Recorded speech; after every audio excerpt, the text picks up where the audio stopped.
भारत से सटे समंदर अपने आप में कई रहस्य समेटे हुए हैं। समंदर के नीचे आज भी कई ऐसी साइट्स दबी हुई हैं जिनके बारे में किसी को कुछ नहीं पता। कुछ वर्षों पहले एक ऐसी ही जगह की खोज हुई थी जिसके बारे में जानकर हर कोई हैरान था। हम बात कर रहे हैं गुजरात के ऐतिहासिक द्वारिका नगरी की, जो आज भी गहरे समुंदर में मौजूद है। जानिए क्या है यहाँ से जुड़ी कहानी। द्वारिका धाम हिंदू धर्म के 4 धामों में से एक है। यह गुजरात के कठियावाड़ क्षेत्र में अरब सागर के द्वीप पर स्थित है। इस नगरी का धार्मिक, पौराणिक और ऐतिहासिक महत्व है।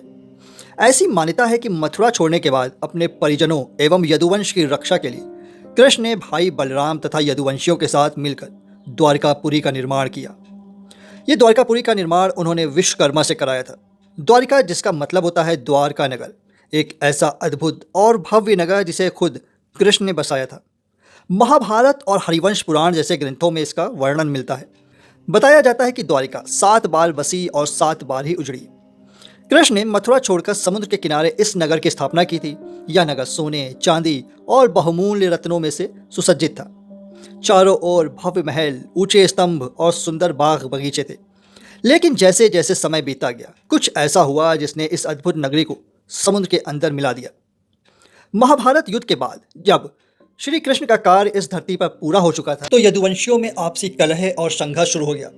कृष्ण के वंशज आपस में ही युद्ध करने लगे। रक्तपात और हिंसा के कारण धीरे धीरे पूरा यदुवंश नष्ट होने लगा और आखिरकार कृष्ण ने भी पृथ्वी का त्याग कर दिया। कृष्ण के इस पृथ्वी से प्रस्थान के बाद जैसे प्रकृति ने भी इस महान नगर के अंत का फैसला कर लिया। भारी भूकंप, सुनामी जैसी जल प्रलय और समुद्र के जल स्तर में अचानक वृद्धि ने द्वारिका को निगल लिया। महाभारत के मौसला पर्व में इसका विस्तृत वर्णन मिलता है, लेकिन क्या सिर्फ धार्मिक ग्रंथों में ही इसका उल्लेख है? आधुनिक विज्ञान और पुरातत्व भी इसकी पुष्टि करते हैं। सन 1980 के दशक में मशहूर पुरातत्वविद डॉक्टर SR राव ने गुजरात के तट के पास समुद्र के नीचे खोजबीन शुरू की। वे खोजते खोजते एक अद्भुत नगर के अवशेष तक पहुंच गए। दीवारें, सड़कें, पत्थर के स्तंभ और एक सुव्यवस्थित नगर की छवि समुद्र तल पर मिली। कार्बन डेटिंग और अन्य वैज्ञानिक परीक्षणों से पता चला कि ये अवशेष लगभग 9000 साल पुराने हैं। आज भी गुजरात के समुद्री क्षेत्र, खासकर बेट द्वारिका और गोमती द्वारिका के पास, गोताखोरों को समुद्र के नीचे द्वारिका के अवशेष देखने को मिलते हैं। यह स्थल न सिर्फ धार्मिक रूप से बल्कि ऐतिहासिक और सांस्कृतिक दृष्टि से भी बहुत महत्वपूर्ण बन चुका है। हर साल लाखों श्रद्धालु यहाँ कृष्ण के दर्शन करने और उस डूबी हुई सभ्यता के रहस्य को महसूस करने आते हैं।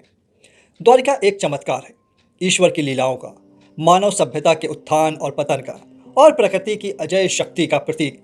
यह नगर भले ही समुद्र के भीतर डूब गया हो, लेकिन आज भी उसकी महिमा और रहस्य जीवित हैं। अगर आपको द्वारिका की ये कहानी पसंद आई हो तो वीडियो को एक लाइक करें, चैनल को सब्सक्राइब करें और इस रहस्य को औरों के साथ साझा करें। मिलते हैं अगले वीडियो में, तब तक के लिए धन्यवाद।